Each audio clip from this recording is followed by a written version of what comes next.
Welcome children to the virtual chemistry class.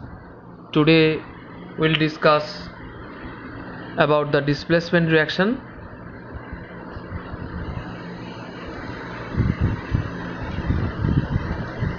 In this displacement reaction, the more reactive element displaces the less reactive elements from its salt solution. Two important terms: more reactive or active element, less active element, and from its solution. For example, take a few pieces of zinc, add it to the blue color solutions of copper sulfate in a beaker. After some time, blue color solution gradually fades and soon the solutions become colorless. And these colorless solutions is due to the formations of zinc sulfate, which is colorless in nature, copper sulfate, which is blue in nature, and the copper deposited on the surface of zinc.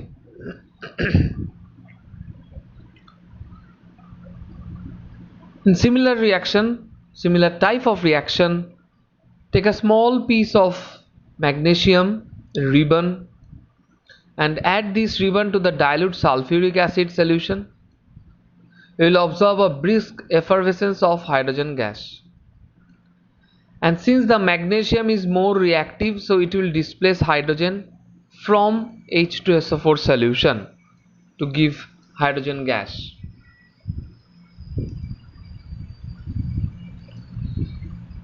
In these above examples, the zinc, which is more reactive, which displaces the copper from its solution and produce zinc sulfate. This is the displacement.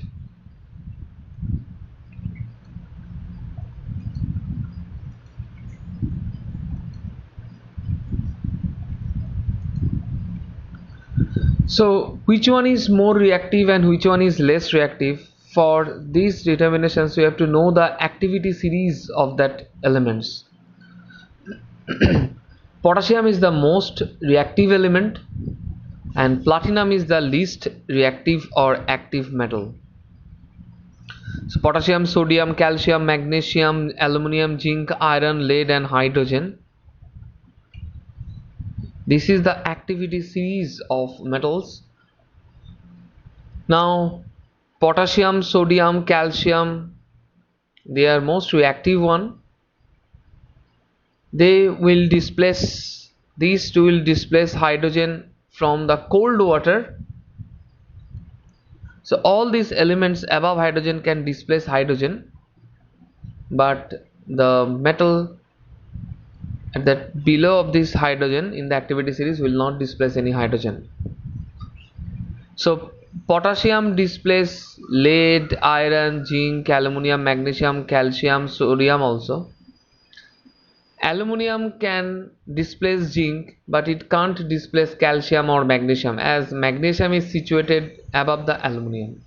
So this is the utility of this reactivity series.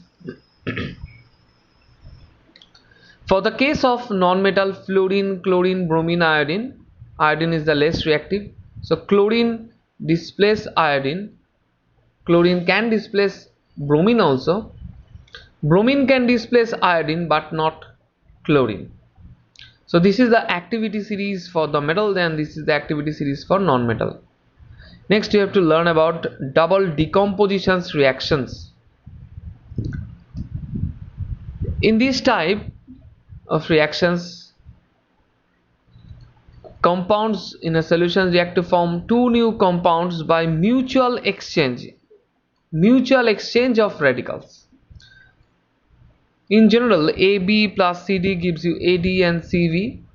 So in this case, AB, the radical B is exchanged with radical D, or in other words you can say radical C is exchanged with radical A to produce AD and CB. So this is the mutual exchange. This type of reactions is termed as double decomposition reaction. These reactions are of two types. One is precipitation reaction and another is neutralization reaction.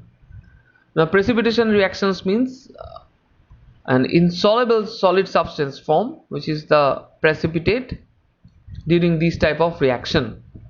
For example, when barium chloride react with sodium sulfate a white precipitate form, and sodium chloride clear aqueous solutions is formed.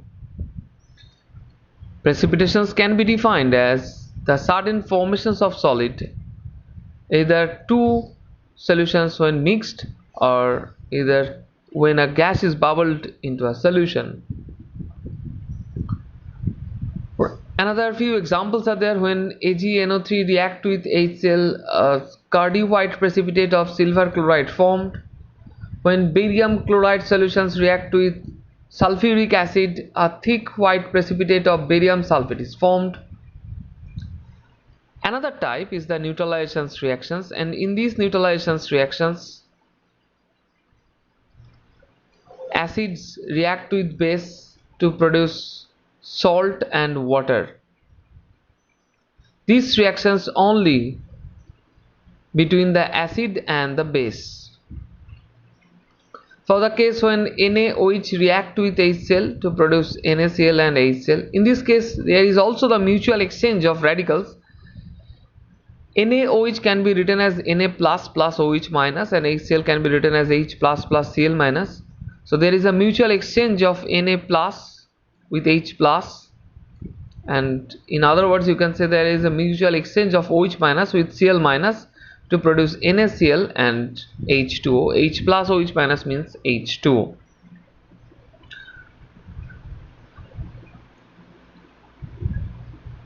The basic reactions is just if you cancel the ions from both the sides, since these are the strong electrolytes, that means they can dissociate completely into the water. You cancel Na plus Cl minus with Cl minus, so you get H plus OH minus gives you H2. This is only for the case of strong electrolytes, strong acids and strong base. Now neutralization reactions has many uses. First, when someone is stung by a bee, formic acid is entered the skin and gives pain, and to avoid and to cure this pain, baking soda is used for this neutralization. Now if our stomach gland secretes excess of HCl, this is due to the indigestion or acidity, can use sodium bicarbonate, the baking soda, and the antacid that we generally used contain magnesium hydroxide MgOH2 and aluminum hydroxide, which is a base which neutralize the excess acids in our stomach.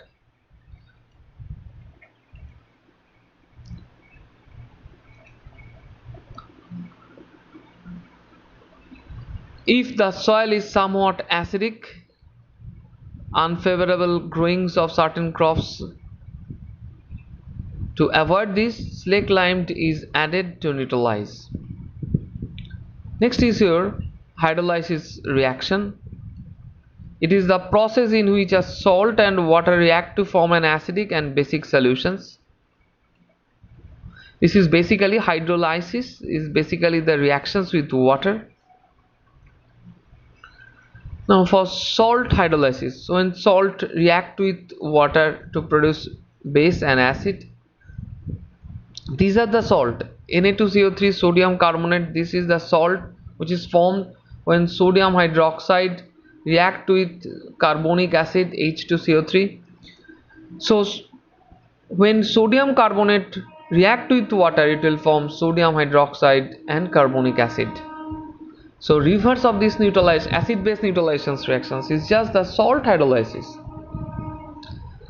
Now sodium carbonate produce NaOH. This is the strong base. Why this term strong base? Because NaOH dissociates completely into its constituents ion in water. Why carbonic acid is termed as a weak acid? Because carbonic acid partially dissociated into the water solutions to gives H plus plus HCO3 minus. If there is a 100% dissociation, then the particular components or compounds will be termed as strong electrolyte, and if there is a partial dissociation of any compounds into ions, then it will be termed as weak electrolytes. But the salt formed due to the strong acids and weak base on dissolving in water will make that acidic solution. Strong acids, since strong acid dissociates completely into the ions, so the solutions will become acidic in nature.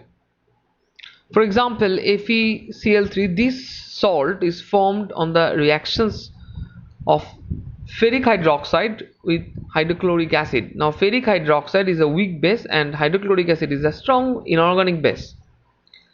So that means when FeCl3 hydrolyzed, that means when it reacts with water, it will form FeOH3 and HCl, and since HCl is a strong acid, it will dissociate completely into the ions. That means the resulting solutions will be acidic in nature. Similar things happens for the case of the hydrolysis of ZnSO4, zinc sulfate. When zinc sulfate react with water, it will produce zinc hydroxide, a weak base, and H2SO4, a strong base. That means zinc sulfate produce weak base and strong acid. So that means the solutions will become acidic in nature.